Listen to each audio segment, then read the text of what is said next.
తెలుగువారి number 1 choice Telugu matrimony. ఏపీలో bar దరఖాస్తుదారులకు శుభవార్త. లైసెన్స్ ఫీజుల్ని భారీగా తగ్గించింది ప్రభుత్వం. కొత్త విధానం ద్వారా దీన్ని అమల్లోకి తెస్తోంది. అలాగే వాయిదాల పద్ధతిలో లైసెన్స్ డబ్బు చెల్లించే విధంగా నిర్ణయం తీసుకుంది. ఏపీ సర్కార్ ప్రకటించిన నూతన బార్ పాలసీ వరంలా మారింది.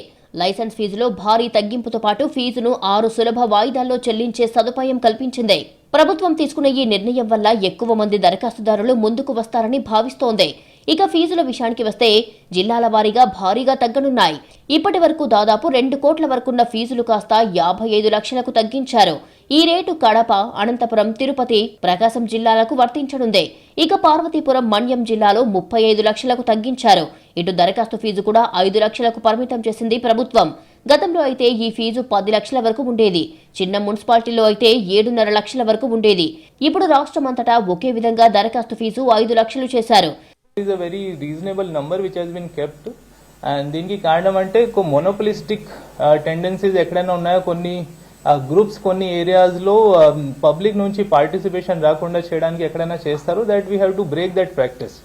New people should enter, we should have wide participation in every policy. That is the intention of the government.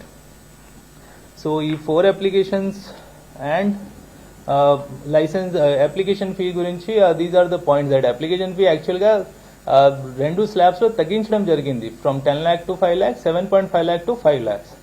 దీనిలో దాదాపు 90% లైసెన్సెస్ కవర్ అవుతాయి. అండ్ ఆల్ ప్రీవియస్ పాలసీ కింద అందరూ అక్కడ 7.5 and 10 lakhs రూపీస్ పే చేసి applications వేశారు. మరోవైపు ఎలాంటి అవకతవకలు, గొడవలకు ఆస్కారం లేకుండా బార్ లైసెన్స్లను బహిరంగ లాటరీ ద్వారా కేటాయించనుంది ఏపీ సర్కార్. దీంతో పాటు కొత్త వ్యాపారస్తుల్ని ప్రోత్సహించేందుకు తప్పనిసరిగా రెస్టారెంట్ ఉండాలి అన్న నిబంధనను సడలించింది ప్రభుత్వం. బార్ లైసెన్స్లపై తీసుకున్న నిర్ణయాల కారణంగా ఎక్కువ మంది దరఖాస్తు చేసుకుంటారని భావిస్తోంది ఏపీ సర్కార్.